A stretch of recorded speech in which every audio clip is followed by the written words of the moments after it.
제가 아까 안 하신 분으로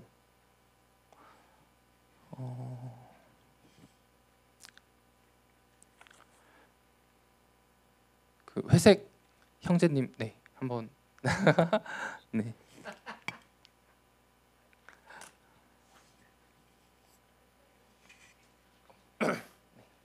좀 어려워서요. 저한테는 네. 잘 이해 못했을 수도 있는데 네, 괜찮습니다. 그러니까 돕는다라는 게 뭘까 일단 저는 좀 생각해봤는데요. 아까 거랑 좀 이어지는데 그게 이제 그 아까 엄마가 아기 손잡고 가는 거 예시를 들어주셨는데 사실은 맞습니다.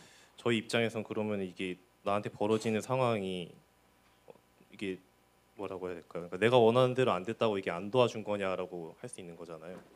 그러니까 저는 이제 하나님께서 보시기에 하나님께서 계획하신 방향으로 이끌어 가실 텐데 뭔가 이제 내가 원하는 거를 이루어 주는 게 도와주는 거냐라고 하면 저는 이제 그건 아니라고 생각하고요.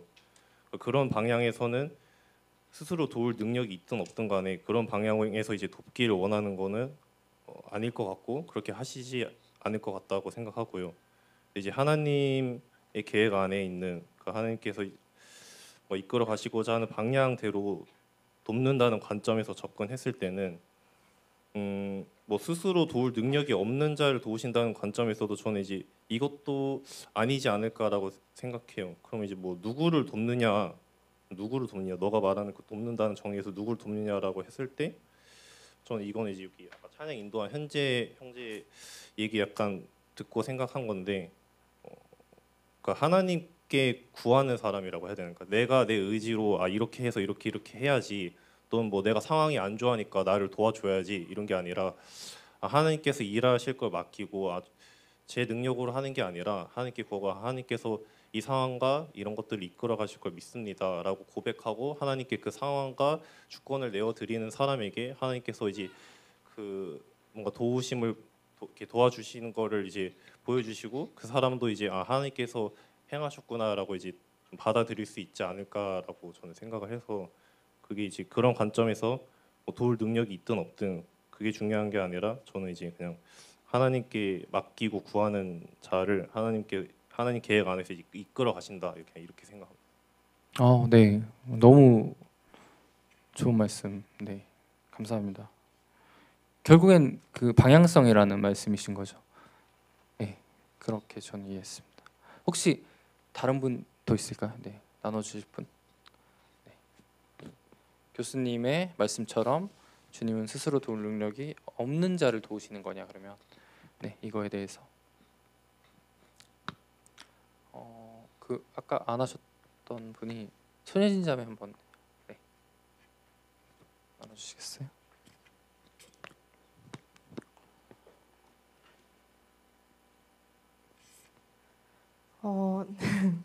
저한테도 굉장히 어려운 부분이었는데요. 우선 저는 조금 전에 그 형제님께서 말씀해주신 부분에 대해서 고민을 해봤을 때, 사실 저는 하나님을 의지한다는 것이 어떻게 가능한가에 대해서 계속 의문을 가지고 있었거든요.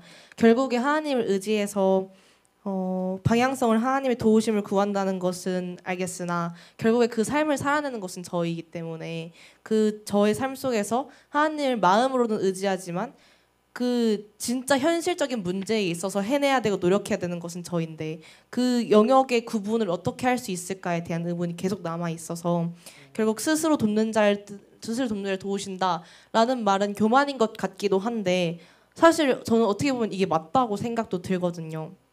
그 까닭은 어쨌든 하나님께서는 내가 순종하고 나아갔을 때 그걸 기쁘게 받으시고 하나님께서 더 크게 도우시는 분이시라고 저는 성경을 읽었을 때 그렇게 이해가 됐는데 물론 이게 도우시지 않으신다고 해서 그렇다고 하나님이 선하시지 않으신 분이다라고 이해하는 것은 문제가 있을 수도 있겠지만 어쨌든 간에 하나님께서 순종하는 자를 기뻐하신다고는 분명하게 이해를 했는데 그렇다면 내가 해야 될 것은 무엇인가에 대해서 의문을 가졌을 때 결국에 하나님을 그래서 저는 계속 의문이 드는 것이 하나님을 의지한다는 것이 어떻게 가능하겠는가? 어떻게 나의 삶에서 나의 마음에서 어떻게 드러나야 하겠는가? 그걸 어떻게 가져야 하겠는가가 계속 의문인 것 같아요. 그래서 나의 영역과 하나님의 영역을 어떻게 구분될 수 있겠는가에 대한 의문이 계속 있고 해결되지 않는 것 같습니다. 너무너무 공감이 돼요. 사실은 저는 그 하늘은 스스로 도울 능력이 없는 자를 도우신다는 말에도 공감을 하지만 이 말로 인해서 우리의 노력이 어떤 폄하되거나 우리가 할 수 있는 거는 최선을 다하는 것밖에 없거든요. 그래서 일종의 어떤 무기력한 상태로 빠지는 건 저는 완전히 그냥 어떤 길을 헤매는 거라고 생각을 하고 저도 그런 의미에서 정말 말씀하셨던 것처럼 우리가 할 수 있는 것과 하늘의 도우심 그런 것들 사이에서의 균형 혹은 그런 것들을 알아야죠, 그렇죠? 마냥 그냥 손 놓고 그냥 하나님께서 하시겠지 이런 게 저는 제가 봤을 때 이 패러그래프에 있는 글의 어떤 교수님의 글은 좀 그런 뉘앙스였거든요. 저에게 해석이 되기에는 이쪽 보면은 막 요새 설교자들에서 뭐 구해야면 그분께서 복을 주신다는 그게 너무 많다. 아니 뭐 하나님께 나아가지 않고 찾지 않아도 그분을 우리 외면하지 않는다. 이런. 저는 이거는 틀린 말이라고 생각합니다. 그리고 오해가 상당히 많은 말이죠. 왜냐하면은 그러니까 그리스도교는 사실은 그 궁적 실제를 인격이라고 말하는 거거든요. 그래서 그러니까 인격과 비인격은 그냥 관계하는 방법이 다를 뿐이죠. 그래서 인격과 관계하려면 왜냐하면 나보다 큰 존재이기 때문에 우리가 소유할 수 없잖아요. 신을 우리는 신과 관계할 수 있을 뿐이기 때문에 신이 나에게 오는 방법밖에 없겠죠. 하지만 그런 동양 종교나 혹은 모든 종교가 비인격이라고 보진 않죠. 근데 실제를 비인격으로 보는 종교들 같은 경우에는 비인격과 관계하는 방법은 내가 다가가는 방법밖에 없겠죠. 그래서 그런 맥락이라고 저는 생각을 하고 이걸로 인해서 뭐 하나님께서 우리를 찾아오시니까 우리는 아무것도 안 해도 돼 이런 전혀 저는 구하라 찾으라 두드리라 분명히 말씀하셨고 우리는 하늘의 것을 구해야죠. 하늘의 것을 찾아야죠. 그리고 그렇게 생각을 합니다. 혹시 다른 의견 있으시거나 네 준영 씨 말씀해 주실래요? 네. 저는 같이 이제 여기서 얘기 나눠보면서 들었던 이야기들 좀 생각이 나는데 이제 예진자매는 그 다니엘 얘기를 해줬어요. 그러니까 순종하는 것에 대해서, 그러니까 어떻게 보면은 스스로 돕는 자를 돕는 그런 측면에 대해서 이제 얘기를 해주셨고, 그리고 우리 김하영 집사님께서 되게 좋은 얘기도 예시를 들어주셨는데 제자들은 예수님께서 그 십자가에 못 박혀 돌아가실 것을 3번이나 예고했음에도 불구하고 제자들은 그 아마 요한과 야고보의 어머니였나요? 그러니까 같이 찾아가가지고 예수님한테 천국에 갔을 때 좌편과 우편에 앉게 해달라고. 그러니까 그게 그 사람들의 기대인 거잖아요. 제자들의 그렇게 3년 반 동안 예수님을 따라다녔던 그 제자들이 예수님한테 그런 것들을 기대하고 있었죠. 근데 그럼에도 불구하고 예수님께서는 본인의 뜻을 이루시고 십자가에서 죽으시고 그렇게 하나님의 뜻을 이루신 거잖아요.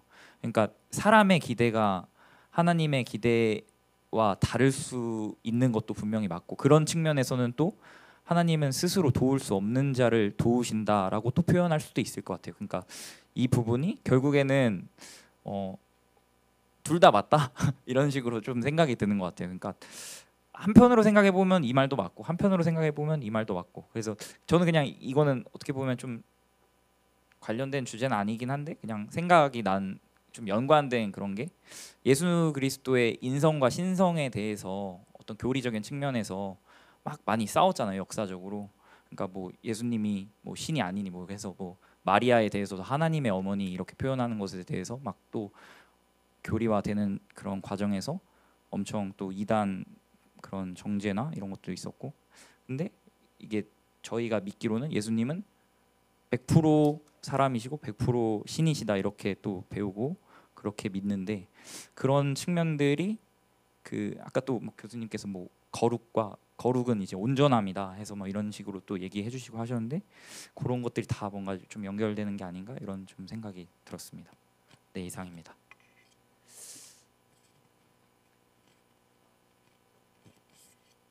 네, 저는 성경에서 말하는 청지기적인 부분에서 얘기를 하고 싶은데 많은 사람들이 잘못 생각하고 있다고 생각하거든요.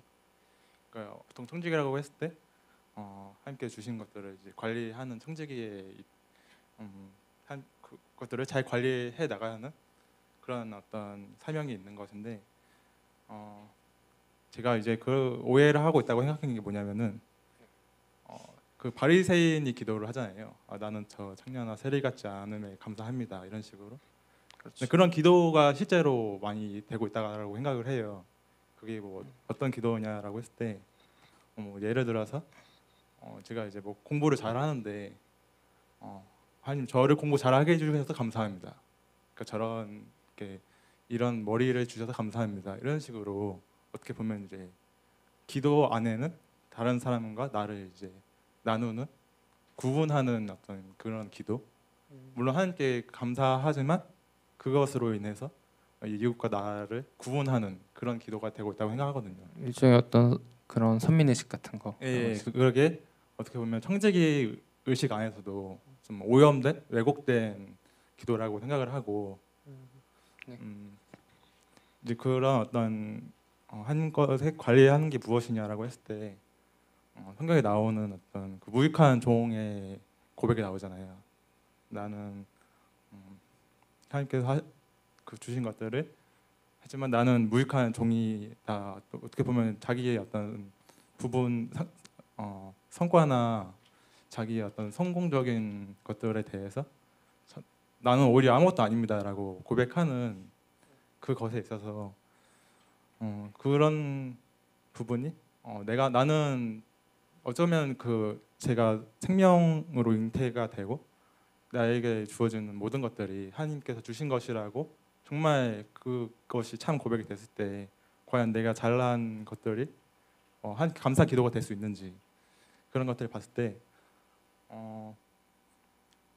그 모든 것에서 나부터 내가 스스로 도울 수 없는 존재다라는 것을 인식하고 나에게 주어진 것들이 다 당연한 게 아니잖아요. 하나님께서 주신 것들이기에 내가 누릴 수 있는 것들이기에 본인부터 내가 그런 능력이 없지만 하나님께서 주심으로 인해서 내가 오늘 이렇게 많은 것들을 누리고 관리할 수 있게 해주심에 제가 그런 것들을 잘 할 수 있도록 예수님의 뜻에 합당하게 관리할 수 있도록 해주세요라는 기도가 저는 더 맞다고 생각이 듭니다. 그런 부분에서 이런 어떤 나의 내면적인 것과 어떤 외면적인 성공을 위해서 스승님께 이제 의뢰를 하고 이런 부분들이 그런 점에서 차이가 있다고 생각을 합니다. 네, 너무 감사합니다. 그 시간이 조금 돼서 네, 혹시 더 없으시면은 네, 넘어가 볼게요. 다음은 이제 그 제가 정리한 내용인데 그냥 제 생각이니까 제가 틀릴 수도 있어요. 그래서 뭐 만약에 이거 좀 아닌 것 같은데 하면 말씀을 해주셔도 되고 제가 생각하기에는 이제 하늘은 스스로 돕는 자를 돕는다는 말의 뜻이 노력하는 것이라면 저는 그렇다고 생각해요. 하늘은 스스로 돕는 자를 돕죠, 당연히. 그거를 하나님께서 원하지 않는 자를 돕지 않는다고 생각하거든요. 근데 하지만 그 방향이 중요하다고 생각합니다. 그 방향성이 맞아야 된다고 생각해요. 그래서 하늘의 뜻을 나의 뜻에 맞추는 게 아니라 나를 하늘의 뜻에 맞추는 거겠죠. 이게 저는 그런 반대가 전 어떻게 보면 어떤 일종의 그런 무속적인 세계관일 수도 있다고 생각합니다. 그러니까 내가 원하는 방향을 설정해서 내가 나의 복을 미리 정한 다음에 그 다음에 신을 데려오는 거, 나의 뜻을 이루기 위해서 신을 가져오는 거. 제가 모든 샤먼을 다 알지 못하지만 적어도 제가 알고 있는 그런 범위 내에서는 이런 게 오히려 기독교와 정반대의 세계관이지 않을까. 기독교는 그렇지 않죠. 기독교는 그 예수님께서 하신 말씀처럼 이제 너희는 오직 그의 나라와 그의 뜻을 구하라고 하셨잖아요. 그것이 어떻게 보면 하나님 자체를 구하라는 거라고도 할 수 있겠죠. 그리고 그 이외의 부분에 대해서는 알아서 다 더하신다고 하셨으니까 그런 맥락에서 이제 그 방향을 맞춰서 최선을 다해 본 자는 인간은 스스로 도울 능력이 없다라는 걸 발견한다. 그는 하늘의 도움을 구한다. 그때 그는 하늘의 도움을 구한다고 생각합니다. 저도. 그러니까 그냥 초장부터 그냥 알아서 하실 거야. 뭐 뭘 구해? 어차피 다 섭리 안에서 돌아가는 게 아니라 정말로 그 방향을 맞춰서 최선을 다해 본 자가 이런 고백이 나온다라는 거죠. 아, 이 인간의 능력을 안 되는 거구나. 내가 스스로 이루어질 수가 없구나. 정말로 그때 간절한 하늘의 도움을 구하게 되고 그때 하늘은 스스로 도울 능력이 없는 자를 돕는다. 네, 이렇게 저는 정리를 해봤어요. 그래서 이거를 똑같이 그 패러프레이징 한 게 하늘은 주님을 닮아 자기를 부인하는 자를 돕는다. 이렇게도 말할 수 있을 것 같아요. 그러니까 그러니까 나의 뜻을 하늘에 맞추는 게 아니라 하늘의 뜻에 나를 맞춘다는 것이 나를 부인한다라는 말이잖아요. 그래서 그런 의미에서 하늘은 주님을 닮아 자기를 부인하는 자를 도우신다. 그래서 제가 이거 표로 이렇게 한번 정리를 해봤거든요. 그래서 이렇게 세로축을 보시면 세 개가 있죠. 하늘은 스스로 돕는 자를 돕는다. 아까 전에 저희 그 첫 번째로 나눈 부분이고, 두 번째로 하늘은 스스로 도울 능력이 없는 자를 돕는다. 그리고 세 번째로 하늘은 자기를 부인하는 자를 돕는다 해서 이끄심에 있어서는 세 개 다 있다고 생각합니다. 그래서 하늘은 스스로 돕는 자를 돕는 또 이끄심이 있고, 능력이 없다고 그런 세계관에서도 있고, 자기를 부인하는 자를 돕는다는 세계관에서도 이끄심이 있는데, 개인적인 노력의 차원에서는 하늘은 스스로 돕는 자를 돕는다라는 이것이 맞다고 생각하는 세계관에서 노력이 중요하겠죠. 당연히 내 노력이 중요하겠죠. 하지만 하늘은 스스로 도울 능력이 없는 자를 돕는다라는 세계관에서는 노력이 중요하지 않겠죠. 어차피 내가 스스로 도울 능력이 없으니까 하나님 그냥 알아서 하시겠지, 이런 세계관이니까. 하지만 맨 마지막에 저희가 방금 전에 얘기했던 그 방향을 맞추는 거, 신의 뜻이 나를 신의 뜻에 맞추겠다는 그 세계관, 하늘은 자기를 부인하는 자를 돕는 세계관에서 노력이 다시 중요하겠죠. 그리고 자기 부인 같은 경우에는 스스로 돕는 자를 돕는다에는 없습니다. 그리고 두 번째도 없다고 생각해요. 저는 당연히 어떤 일종의 무기력이라고 할 수 있겠죠. 자기 부인 없고, 하지만 세 번째 세계관에서는 있죠. 그리고 이제 마지막이 의지인데, 이제 자기 의지가 있죠. 첫 번째, 하늘은 스스로 돕는 자를 돕는다라는 세계관에서는 자기 의지가 있고, 두 번째, 하늘은 스스로 도울 능력이 없는 자를 돕는다는 세계관에서는 의지가 없겠죠. 그냥 하늘의 뜻대로 다 알아서 돌아가는 일종의 어떤 운명론이죠. 이것은 하나님의 뜻으로 그냥 알아서 다 되는 거고, 윌이 없죠 여기는. 근데 마지막 하늘은 자기를 부인하는 자를 돕는다는 세계관에서는, 제가 여기다가 이제 은혜의 의지라고 써놨는데, 이게 결국에는 그런 거죠. 제가 그 방금 전에 말씀드렸던 것처럼 의지인데 다른 의지가 아니라 오직 신의 뜻에 나를 맞추겠다는 의지. 근데 그 초반에 그 마민우 교수님께서도 말씀해 주셨는데, 사실 근데 잘 생각해 보면은 그 원해야지 그거를 우리가 신의 뜻에 자기를 맞추잖아요. 근데 그 원함의 출처를 몰라요, 우리는. 그런 의미에서 저는 그 원함도 하늘에서 내려오는 거라는 그런 뉘앙스의 말씀에 굉장히 많은 동의를 하거든요. 그래서 그런 의미에서 이것은 은혜라고 할 수 있죠. 은혜인가 동시에 이것은 의지다. 그렇게 생각을 합니다. 그래서 저희가 지금 두 번째 패러그래프까지 했는데, 그 첫 번째랑 그 두 번째가 연결이 돼 있어가지고 제가 이렇게 넘어갔는데, 원래 그 첫 번째에서 그 박스에서 그 보글러의 글에서 영혼과 그리스도의 차이에 대해서 또 나누고 저희가 가야 되거든요. 그래서 영혼과 그리스도의 차이, 이게 이제 책에 있는 2번 주제거든요. 그래서 그 첫 번째 패러그래프를 다시 한번 보시고 이거에 대해서 또 한 15분 정도 나눠보는 시간 갖겠습니다. 네, 제가 한번 읽어드릴게요. 일반적인 신화에서 등장하는 정신적 스승 혹은 영웅들과 크리스천의 정신적 스승인 예수 그리스도는 어떤 유사점과 차이점이 있는 것일까요? 네, 이거에 대해서 또 15분 정도 나누고 서로 발표하고 알아가는 시간 가지도록 하겠습니다.